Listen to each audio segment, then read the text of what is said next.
and it hit a lady called Zubeda. Zubeda lost her leg, and up to today she continues to face hardships in life. No justice has been served to her whatsoever. The people that took her leg were not brought to book. That matter was swept under the carpet. The same canister was thrown into a residential room in Lumumba Hall at Makerere University during a student's protest. It exploded right there, and a medical student called Sebuganda Ronald, who is here with us today, lost his hand. I don't know if Sebuganda is near. Richard. Yeah, Richard, sorry, I called you Ronald. Come on, bro. So the same canister smashed Comrade Richard Sebuganda's hand, and maybe he can show you what happened to his hand. That is what happened to Sebuganda's hand. With the same tear gas canister, he lost his hand. Moreover, his right hand that he was using to write. Of course, shamelessly in their initial statement, the police claimed that I stumbled and fell and I hurt myself. It is a shame that the police spokesperson, Ewan Chituma Rusoke, has taken lying to an even higher notch than Enanga. They trained them to lie in broad daylight without shame, and then after a while they issued a second statement where they tried to change the narrative because many videos came out and exposed their lies. At this point, ladies and gentlemen, allow me to salute the citizens who recorded all these events as they unfolded. I want to thank them very, very much. For a long time, we were asking people to use their cameras. We've been telling them that their cameras are their weapons, and they listen to us. Otherwise, without them, we wouldn't be able to substantiate the truth. They would have maintained their lie that I stumbled and fell. As a matter of fact, maybe they would have blamed us for something else, but everything was captured on camera. Ladies and gentlemen, you remember when Museveni's minister one time, shamelessly, after Zake was tortured, he went and told Parliament that Zake tortured himself, and actually he hurt himself by biting his own ears. That was a minister saying that. Therefore, I want to make another call to the people of Uganda to continue using their cameras. It is those cameras that are keeping us out of jail.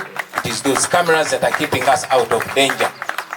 But most importantly, it is those cameras that bring out the truth.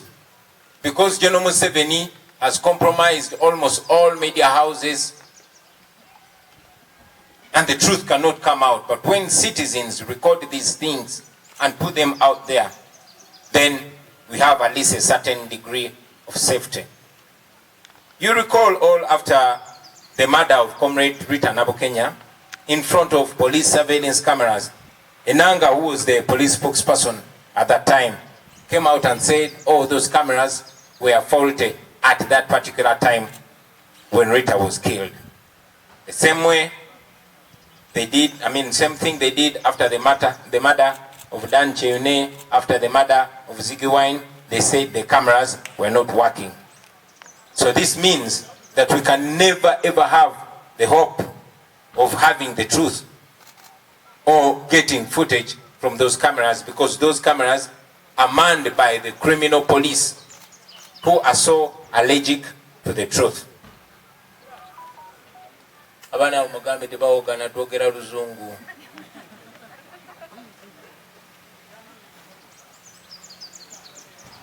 So, Mr. Chituma, the spokesperson of the police, I saw him displaying videos of police surveillance cameras from a different place. He even brought videos of our activities back in the day. But that particular place, there was a camera pointing down on that lonely road where they waylaid us. But we know that they cannot bring out that camera because the footage pins them. That is the police that we have today.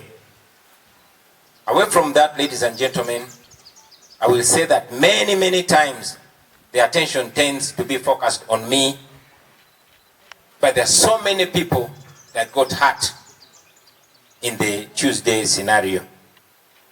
For instance, many comrades who were attacked and brutalized are still nursing wounds up to today. Nobody is considering them, and there's no focus on them. You've seen videos of police officers who we pay to protect us, but they were beating, boxing, and kicking them with their boots, totally unprovoked. Young men like Rukenge Sharif, Sentongo Emmanuel, and Kato Paul are still detained illegally at Chira police station, way beyond the 48-hour rule. So that shows you the kind of police that we have. Ladies and gentlemen, allow me to put the Tuesday attack in context, especially for the benefit of those who think that we are exaggerating these circumstances. As a matter of fact, we are trying to downplay our pain because we don't want to make them feel like they succeeded in what they wanted to do.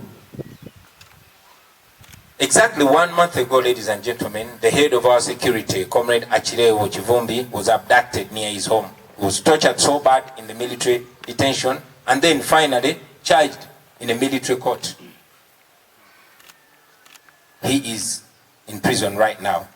No crime whatsoever. Comrade Achireo is being represented by our lawyer, George Mosisi.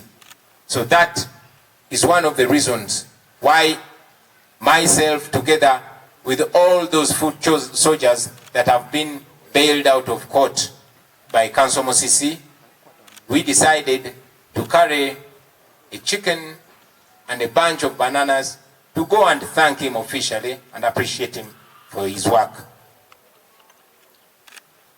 I told you he is representing the head of our security, Comrade Achireo Chivumbi, who is in prison, joining a long list of both known and unknown comrades that the regime has turned into political prisoners. This started long ago, since we started challenging Museveni.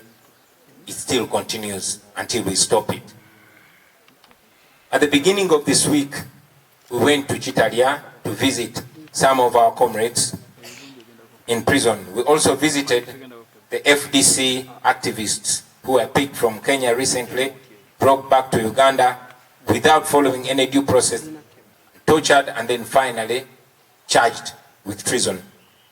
In the recent years, ladies and gentlemen, myself have survived more than 4 clear assassination attempts.